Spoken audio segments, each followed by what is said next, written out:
Well, good evening, everyone. I'm Dennis Stone, Director of the Center for Advocacy and Social Justice at the Jacksonville Urban League. And I want to thank all of you for being here, those of you on directly or those of you who are listening to the recording. We have a very important topic this evening, maternal health as affected by the social determinants of health. And we're very honored to have Kamia Brown, former member of the Florida House of Representatives, a community leader and healthcare advocate, and a senior person at the Sunshine Health. We're really looking forward to this. It's such an important topic in our community. We've all seen the statistics. They're not good. We're hoping you'll be able to talk to us about how they are either improving or we can do some things to make sure they do. So with that, I'll turn it over to you, Representative Brown. Thank you so much. Now what I'll do is, give me 1 second.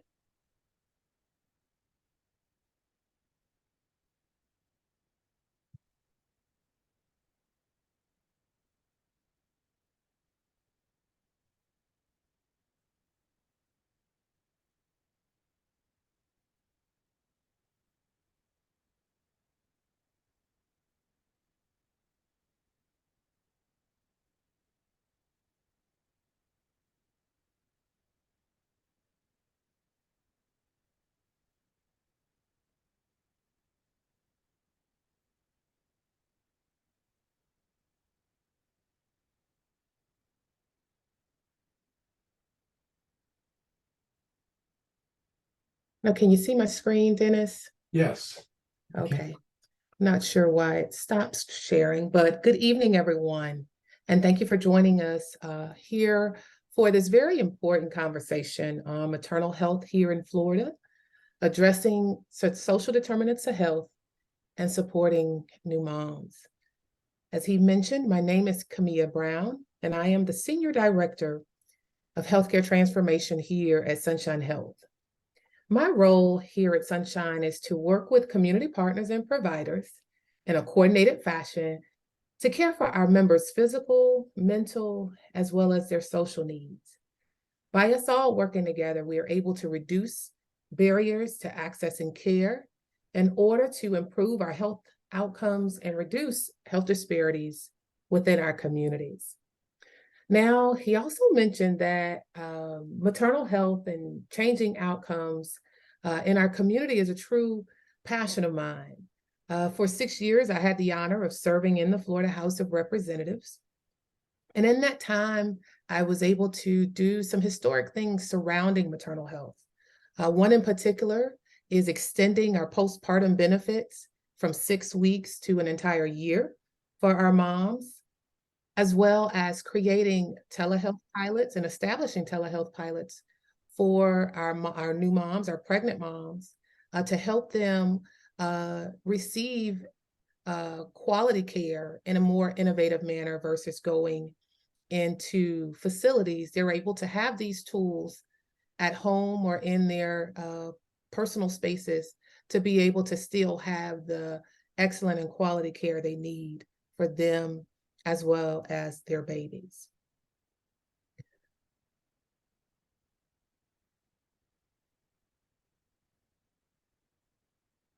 Now, I'll get into a little about Sunshine Health. Sunshine Health provides healthcare coverage for every stage of life. Now, whether you are a young adult starting out, or you're a new mom or a grandparent who needs extra support to continue to live independently. We have 4 products. Our Sunshine Health is our Medicaid managed care plan. And we have Children's Medical Services Health Plan, which covers our children medical services, and Better, which is our marketplace health insurance, and WellCare, which is our Medicare plan.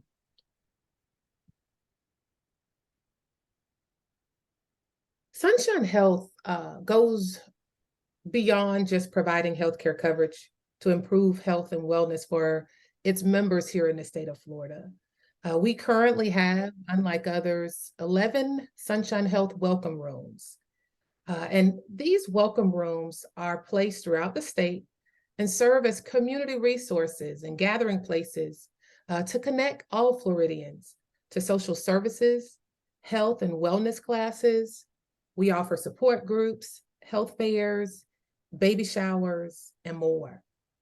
We believe in being an active member within our community. We focus on those people who are most vulnerable to get access to care that they actually need and definitely deserve. Sunshine Health partners with more than 600 community organizations across the state that help people, not just our members. And we help provide everything from food, clothing, childcare, to finding safe and affordable housing. We have provided or given $200 million last year in charitable giving and have hosted over 600 community events.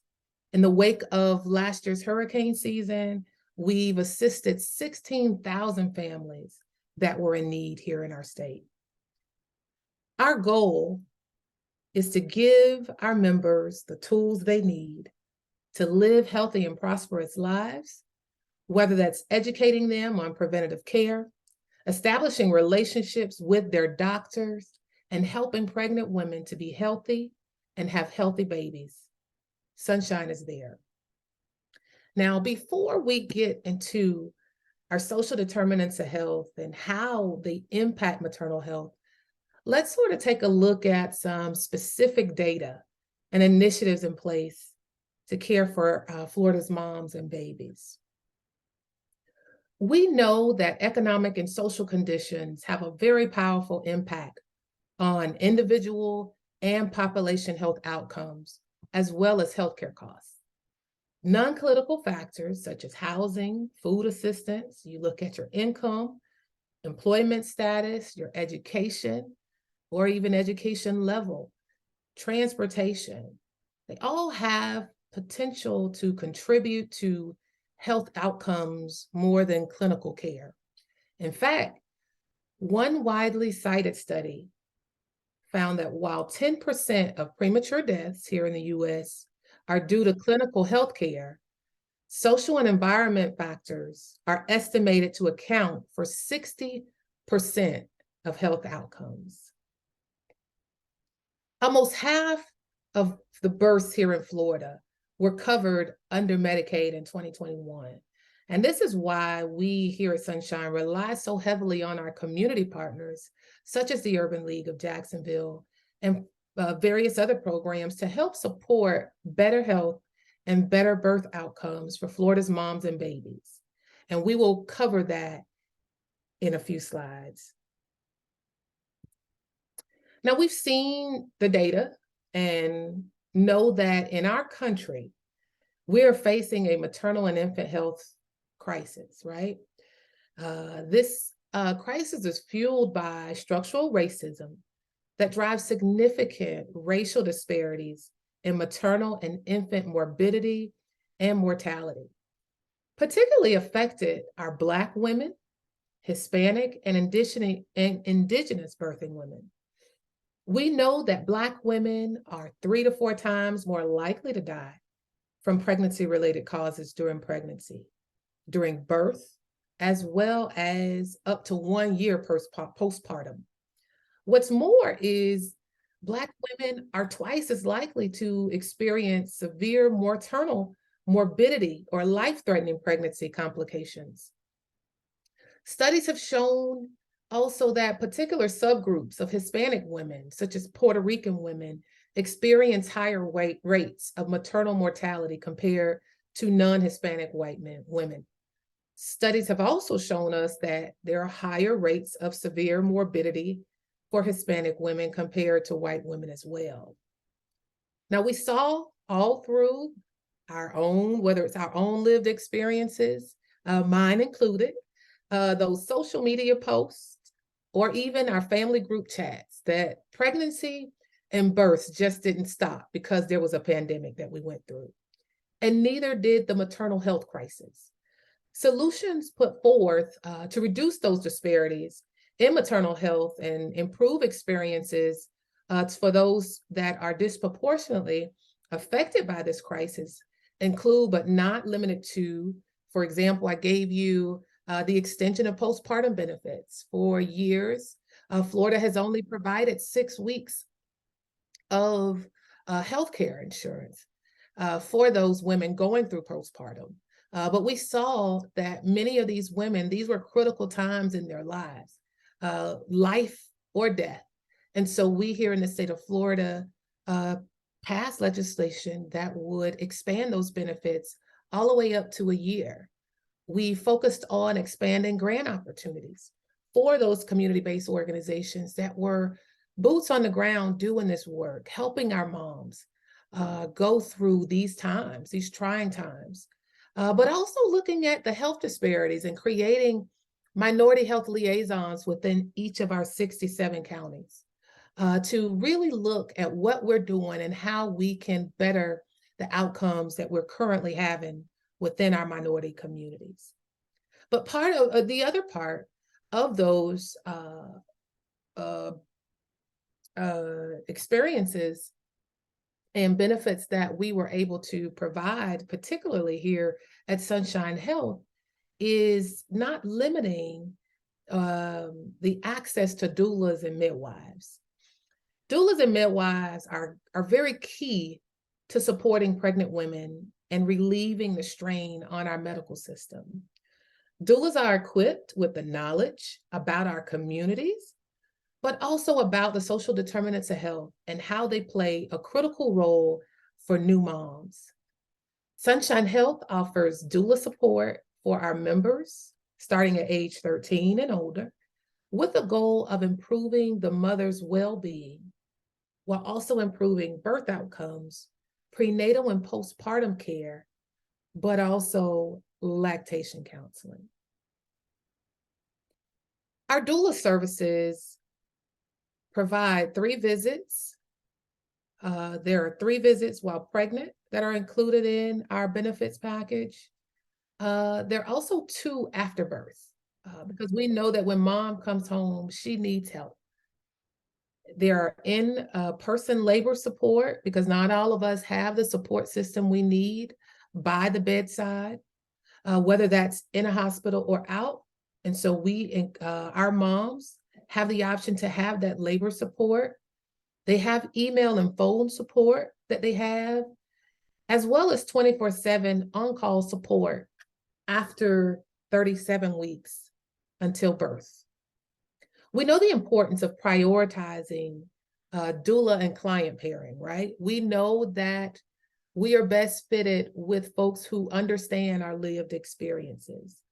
And so Sunshine Health has prioritized that by basing partnerships or pairings through cultural congruence factors, including racial and ethnic backgrounds, whether it's language or even religious affiliations. We currently have over 120 active doulas serving in 58 of our counties in Florida. Currently, we are in partnership with an organization or a program which is called Grow Doula. And Grow Doula is a program that trains doulas and basically puts them out and disperses them in various communities throughout the state of Florida. In that partnership, we have 140 doulas that will be trained and certified to engage with many of our parents to increase better outcomes for our moms and babies. This past weekend, we had our first graduating class out of Alachua County, and we had 15 women who actually graduated from that program and will now be certified doulas to be able to support our moms. Now, we've talked about social determinants of health, and we will also go over sort of what social determinants of health is. Some folks, you hear the SDOH, but not really understand SDOH. And so SDOH, or social determinants of health, are social determinants, are conditions within environments where people are born, live, they work, play, worship, and age. Those environments that have a direct impact on their range of health, functioning, and quality of life outcomes and risk. And so your social determinants of health are placed or grouped into 5 categories. And one in particular deals with healthcare. So whether you have access to healthcare providers within your community, whether there are local hospitals within your community, education access and the quality of that education that's within those areas that you live, your economic stability, whether or not you have a good paying job that's able to feed you and your family or take care of you and your family, your neighborhood that you're in, whether it's safe, whether it is environmentally friendly or safe, and also your social and community context, which refers to those settings in which you live and you work. Do you have a toxic boss or toxic coworkers or folks within your home? How is what the folks around you or the things around you affecting and impacting your health?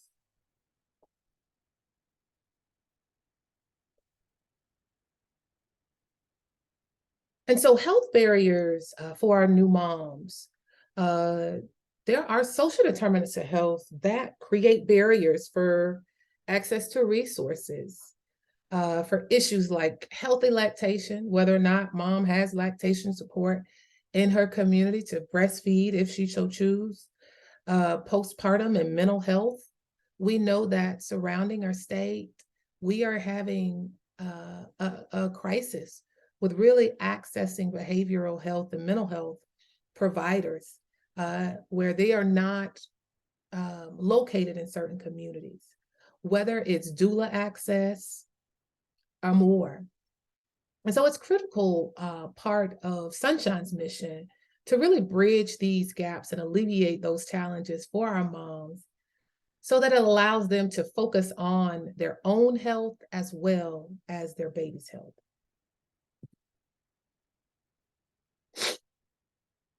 And so Sunshine Health has taken steps to address social determinants of health and to improve outcomes for our members. There are several Sunshine Health initiatives and programs, numerous of partnerships, and more that are in place to support our families. We have a deep understanding that because of these various social determinants of health, or SDOH, many of our breastfeeding women are not equipped with the educational resources or even the support to set them up for healthy lactation. The breastfeeding support may include whether it's classes, whether it's peer-to-peer support or workshops about breastfeeding, or even something simple as parenting. Postpartum mental health resources, as well as we provide access to doulas. We actively host events such as baby showers and community health fairs in our welcome rooms throughout the state. And these are for many of our new moms or even soon to be moms to come learn about things such as breastfeeding or learning about parenting resources or organizations that can help and support them, whether it's to receive supplies or diapers or just to find a friend to help you through the huge ordeal of becoming a new mom and being responsible for this little life. So Sunshine Health has one of their initiatives or programs is the Sunshine Health's Smart Start for Your Baby program. And this is just one of our initiatives that we use to support our new mothers. It addresses health gaps by providing care as well as support for our pregnant women and new moms during their pregnancy and all the way up to their baby's first year of life. This program is a free program, and it includes community help, whether it's with housing, because we know that there is also a housing crisis coming, or here, that we are all dealing with throughout the state. Whether it's assistance with food, clothing, and cribs. We offer, as I mentioned, breastfeeding support, and those things are done also through this particular app. And then they also provide health tips and licensed medical staff that are there to support many of our moms if any issues come up within our pregnancy or within their pregnancy.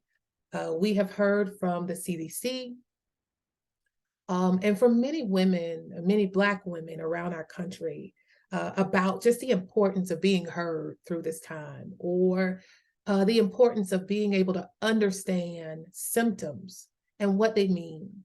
And so with this particular app, you're able to reach out if something hurts, if something or that body feels different. You're able to reach out to gain support from medical staff, and they're able to instruct you to whether you need to go get a checkup or follow up with your physician.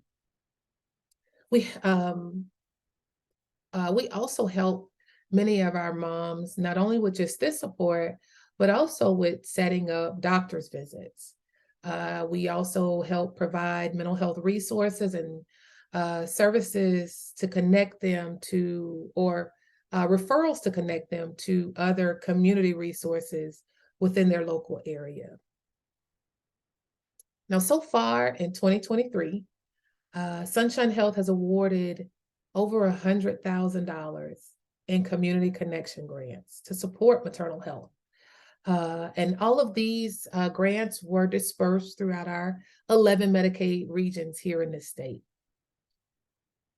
These funds went to organizations, to various organizations, such as the Healthy Start Coalition chapters throughout the state, Healthy Mothers, Healthy Babies Coalition, which is in Broward County, Partnering for Strong Families, Big Sis Inc., the Diaper Bank in Northeast Florida, and many more of our smaller nonprofit organizations that's boots on the ground doing this work.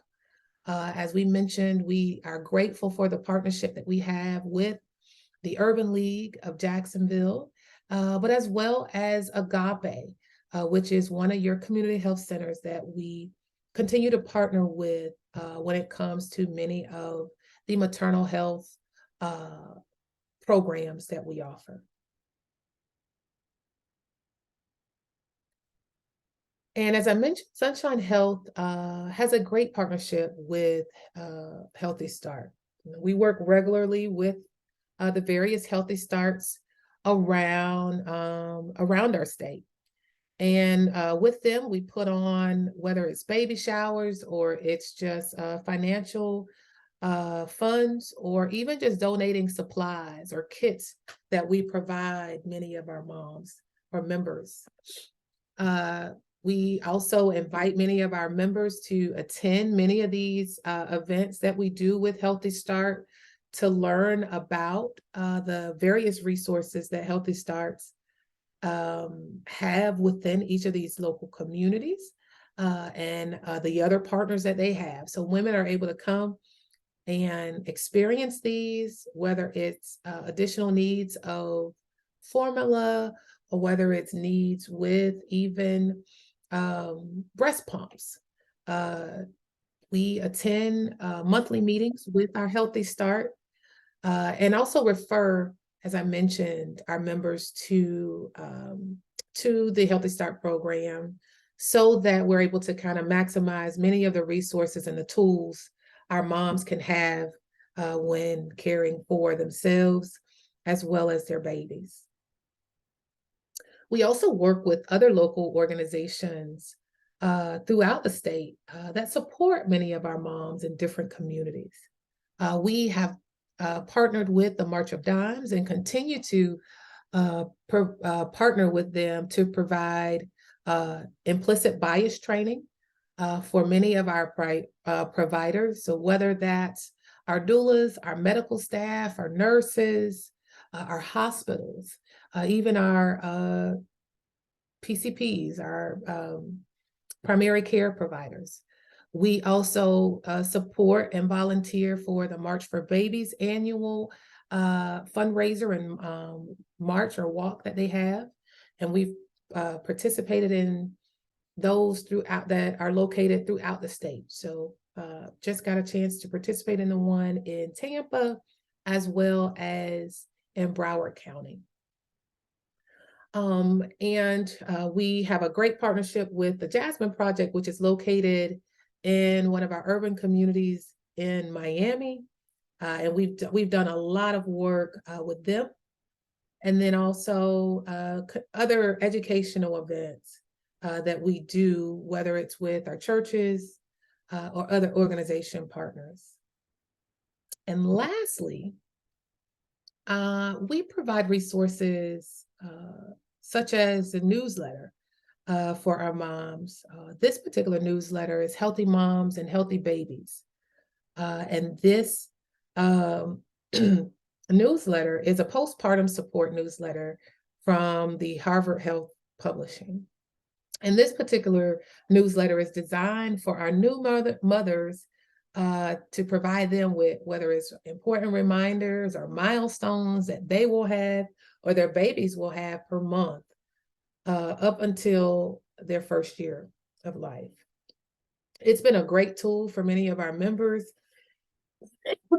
excuse me, to provide them with a bridge to find resources to bridge these additional gaps that they may have, but also to promote healthy decisions for many of our moms and our babies that are a part of our plan. And so I want to thank you all for the opportunity to be here again. And for those that are community partners or members and advocates that are on the call, I want to thank you for also the work that you all do. And wanted to just touch bases or, utilize this time also. And I'll turn it back to you, Dennis, but we'll turn it back to you. And at this time would entertain questions at this particular time. Thank you very much, Representative Brown, and I am sure there are questions. I see that Rogers Kane has joined us, also Bob Harmon, and Vicki Wadovich, and of course the head of our guild, Jocelyn Turner, our executive vice president, Lenny Finley, all of whom have worked in this field, some more than others, and some are right on the front line. So I'm wondering if anyone has any questions at this point.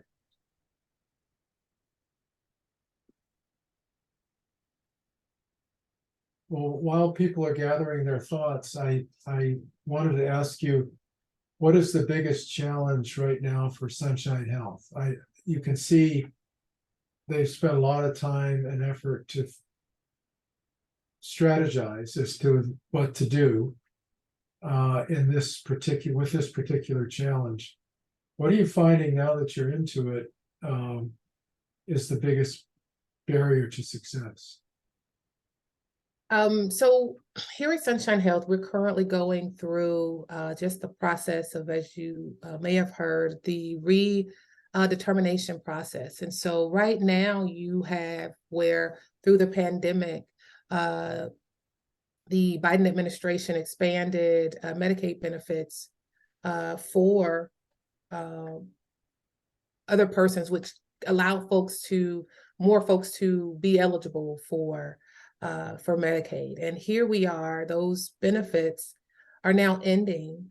And so there are folks that are being taken off of rolls in Tallahassee and losing their health insurance.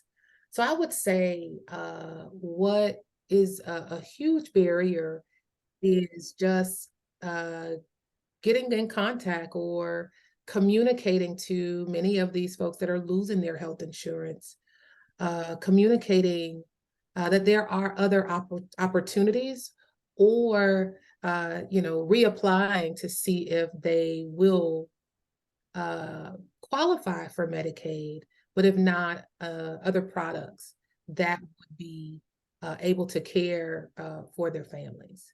Currently, we have within the marketplace the Better product. And so, there are other affordable options that are out there. But more importantly, how do we get folks insured? And how do we connect them to make sure they're not just taken off, but they are engaged in what the process is currently and are able to reapply, because there are possibilities that they do qualify for Medicaid, or their child qualifies. I hate to put you on the spot, but as a former legislator, someone who's very familiar with the legislative process, and to put it rather in the vernacular, what goes on in the chambers. Do you sense that there is some realization that better efforts need to be made to expand Medicaid at this point? Absolutely. And there are opportunities to do that. Currently, we have nearly 800 folks without health care here in the state of Florida. Well, 800,000 that could qualify that do qualify for Medicaid and could have health insurance if we were to expand Medicaid. Those opportunities have been provided. And I believe Florida is only 1 in 5 states or 1 in 4 states that have not expanded Medicare with the assistance of the federal government. And so there are opportunities for us I'm sorry, not us, I am no longer there, but there are opportunities for Florida to get it right. And it would be to expand Medicaid, but just unfortunately, just with, again, this the political climate, those that are in leadership are just not willing to do so. Dennis, I had a question, if that's Yes, okay. please. Kamia, this was an incredible presentation. It was just full of information. And so I have a question about, because Sunshine truly offers so much support. Mm-hmm. They really do. Do you find, what is the biggest challenge that Sunshine finds in having their members understand that kind of support? And do you see that a lot of that support is not actually being utilized by the members? Right. You're absolutely right. And so one of those barriers deals specifically with just having communication with many of our members. And, there are a lot of old information, I would say, that serves as a huge barrier to really connecting and communicating with many of our members. I think it's also more conversations like this that are needed to be had with communities to help them understand that there are resources that are there, and that, within their insurance, there are things to help them with their benefits. Unfortunately, me in the role that I play, and just with certain Medicaid laws, there are certain things certain employees of Sunshine are unable to do, which is, to say, hey, these are your benefits. While I would love to say that, it's important that we continue to share the importance of being engaged in your health, and also making sure our welcome rooms are visited. We have, again, we have one of our community connectors here on the line. I believe Janice, yes, Janice Hawkins is still here. And she works within the Jacksonville area. And she works within many of our communities and work with many of our community partners to make sure they are spreading the word to many of our members, but also directing them to our welcome rooms. Within those welcome rooms is a wealth of knowledge. Again, not only information on educational events, but also even education specifically on the current plans that they may be on or their child may be on. And just coming from the legislature, working within this space, and now being here at Sunshine, it has definitely been educational for me to see that there are additional resources, and many of our health plans, including our Medicaid health plan, that are here being partners to continue to do the work so that we are able to change outcomes. It's just we have to make sure we engage our communities, advocates engage our communities, and make sure we provide the information folks need, whether they're a member or not. They give them the information and tools they need to, again, be educated on what they have as a benefit, but also empower them to utilize those to help uplift them and their current environments.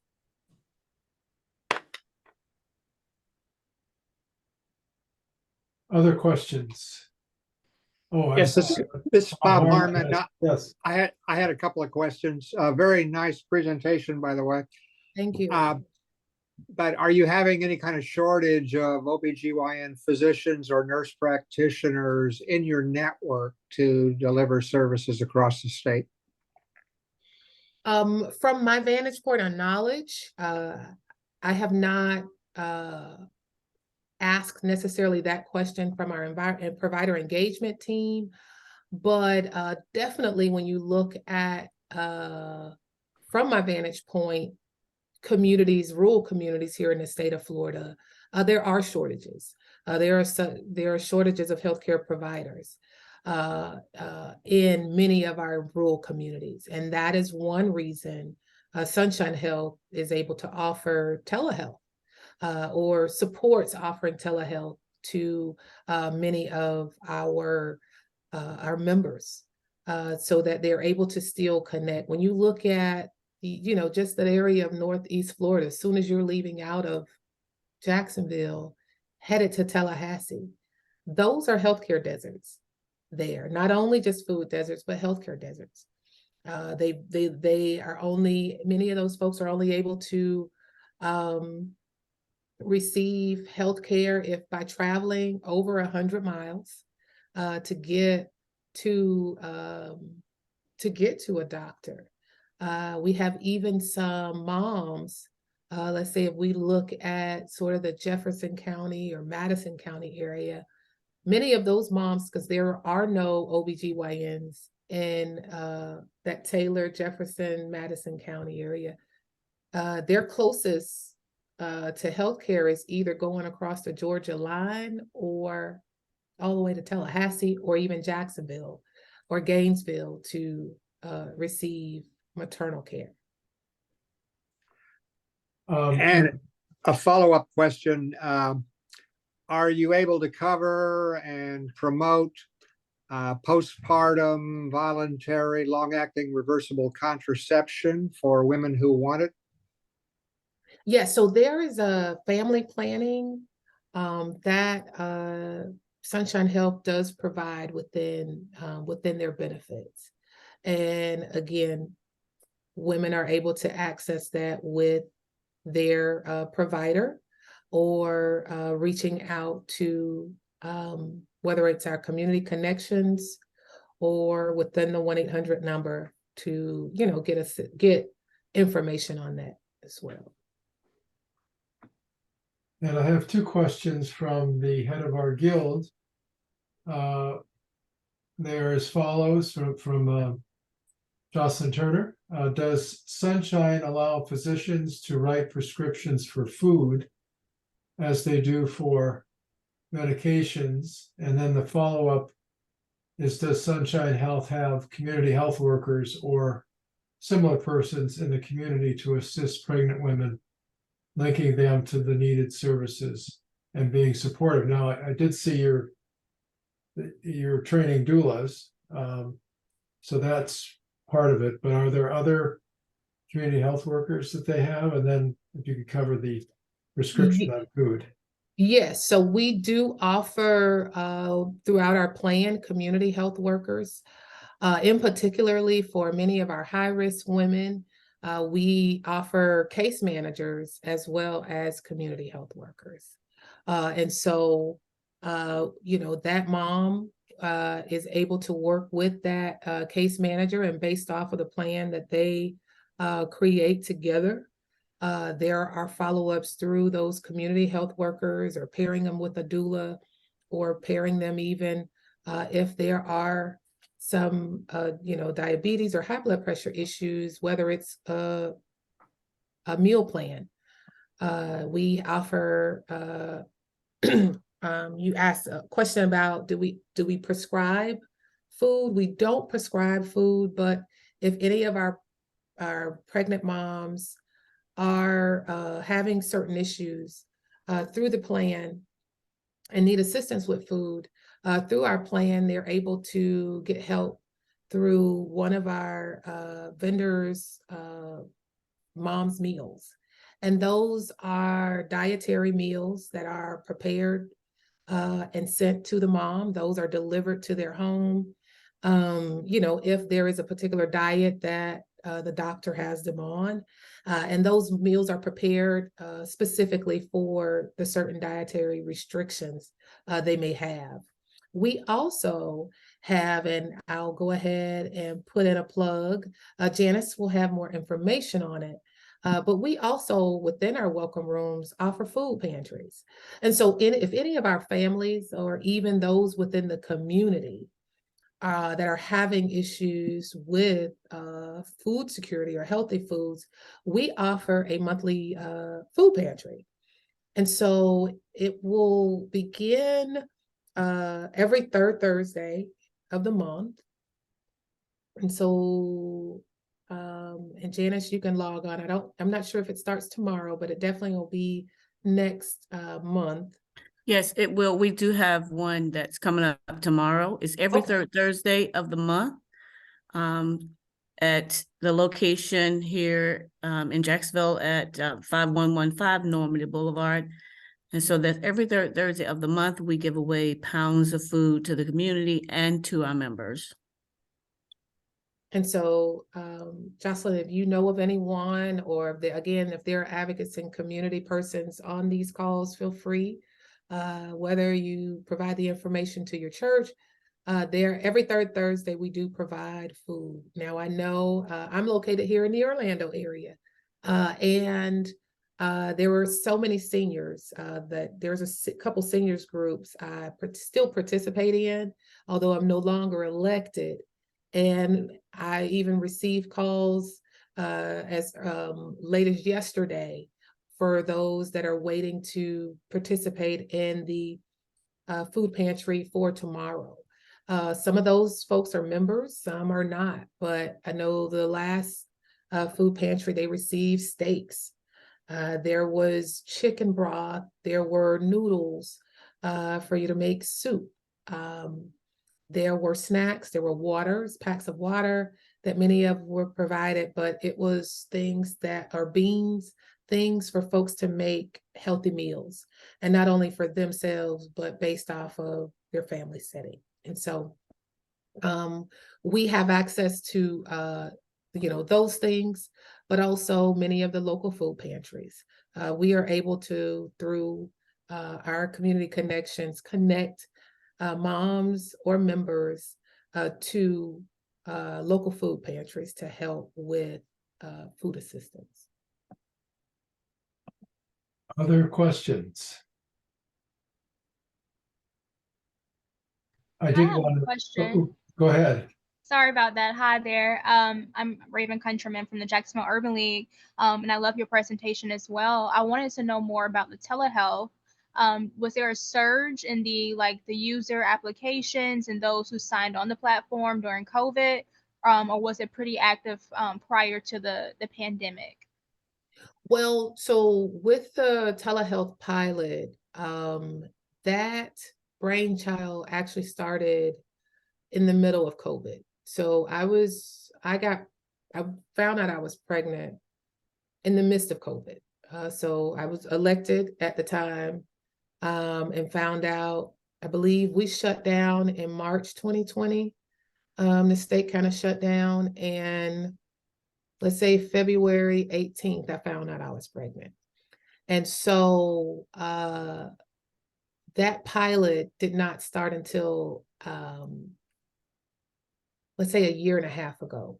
But it was passed in the legislature as a pilot program due to the fact that during that time that I was pregnant, I was receiving calls and experiencing issues of being able to get access to care. During that time, I was a high risk. I have a pre-existing condition. I have lupus. I had a geriatric pregnancy. And so just with my condition, it was not expected that this child would live.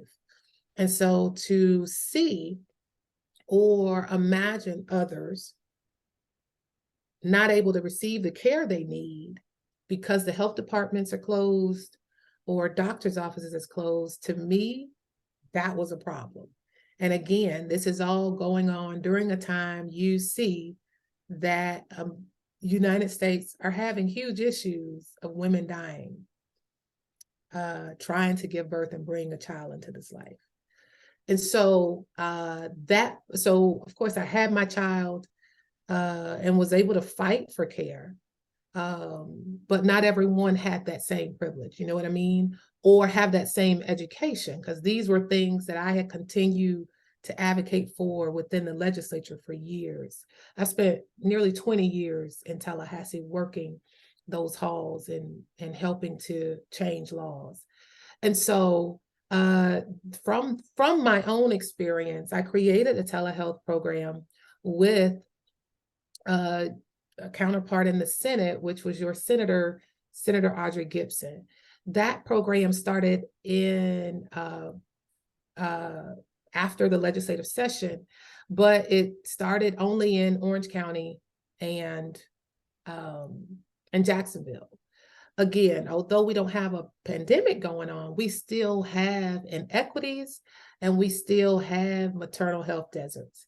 And so what we've done is based off of the results from that, and that pilot provided, whether it was scales for women who needed to know their weight, needed to know whether or not there was a heartbeat, for those that tend to not go and get prenatal care or have access to go get it quickly or lack transportation. These were folks that this particular pilot was geared for, and those that were high risk, so that they were able to be continuously monitored. That program or that pilot went well, and just this last legislative session, they've expanded that particular pilot to 17 additional counties. And so based off of just the 2 locations that they did the study on, they saw that there definitely was a need, and there was additional need to really invest in a program like this, because we're still having preterm births. And a lot of times that's due because women aren't going to get the care they need or have access to go get that care. And this particular piece of legislation speaks to that. Now, granted, there are other factors, but this was just a piece to help deal with creating better outcomes for our moms. So it worked well. It's now expanded, and I look forward to seeing what it does for our moms throughout the state.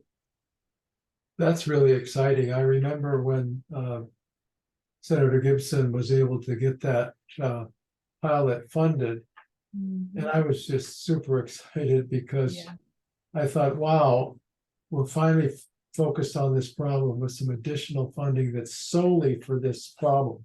Exactly. And it was going to be in Jacksonville uh, as one of the pilots. So really glad to hear that we've expanded it to 17 counties. That's awesome. Mhm. And we Go ahead. also within that, provided additional grant funding. So we look to, again, it's many, companies such as Sunshine don't necessarily, or Tallahassee does not have the wherewithal to know everyone within the state, right? Or get access to the person. There are folks deal with who they trust. And so it was key for community organizations such as Agape, such as Healthy Start or the Urban League throughout this state, the various urban leagues, to work with community organizations and provide the grant funding or grants for them to apply for to be able to do this work, or whether it was doulas. Because when I came in, doulas were not recognized as healthcare professionals. And not necessarily invited into many of these healthcare spaces. And now we've seen that through studies and through, numbers, we've seen that they make a huge impact to our birthing environments, but also to the life and the life expectancy of our moms. That is great. So we've come close to the end of our hour. I did have a couple of comments and then a question. Do you offer housing assistance or vouchers to pay rent if needed? Was a question. Okay, and so yes, we do. I offer housing assistance within our plans, and a member can reach out to the health plan through those 800 numbers to access those benefits. I wish I can have a whole presentation, but you got to get somebody from the marketing team to do that. But yeah, those things are definitely offered in those plans. And one thing I'll also mention is that we are about to have 2 of our grant applications open up on August 28th. And these will be $3,000 grants for our nonprofits throughout the state of Florida to help improve social determinants of health. And these are, again, no matter how big or how small that organization is, they are welcome to apply for these grants. And then also there's another grant that will deal with storm relief and preparation. So for those organizations that will be assisting people who are still, whether they're still suffering from storms or looking to prepare for future for future storms. As you know, we are still not out of the storm season. And so we still have those available, and they will be available beginning August 28th. Well, thank you so much for presenting to us. I want you to know that there's some of the leading lights in the city that focus on healthcare at this meeting. So I am glad we could all come together, and I was able to facilitate it. We were able to serve as a partner with Sunshine Health, and the work that we're doing together is, I know, is helping the community thanks to Sunshine Health. And the other question I had from a couple people: are we making the video available, and when would it be available? And the answer is it will be available probably by tomorrow afternoon, and you'll be able to get it on our YouTube channel, which is fairly easy to find. And I'll put the the link out to everybody that's registered for the call. So, and with that, I did want to thank Raven Countryman, our coordinator, intern coordinator, for all the work that she's been doing and her interns to make things like this happen. And of course, our speaker for being here and presenting this information that's much needed. And I think my takeaway is it's letting people know what's available out there so that they can talk to their fellow health professionals Mhm. and let them know to call up Sunshine Health and if they know of anybody that needs it. And Right. I see a lot of hearts and hand clapping here. So And if they don't, a lot of times, we hate staying on calls or phones. And so we do have welcome rooms that are able to be utilized. For one, they're open to the community to host health educational events there, but also if you want to direct someone there to find out in person what those plans provide, those welcome rooms and the folks there are able to help them with that. well, thank you again on behalf of the Urban League and the Center for Advocacy and Social Justice. I wanted to thank all of you for being here, and particularly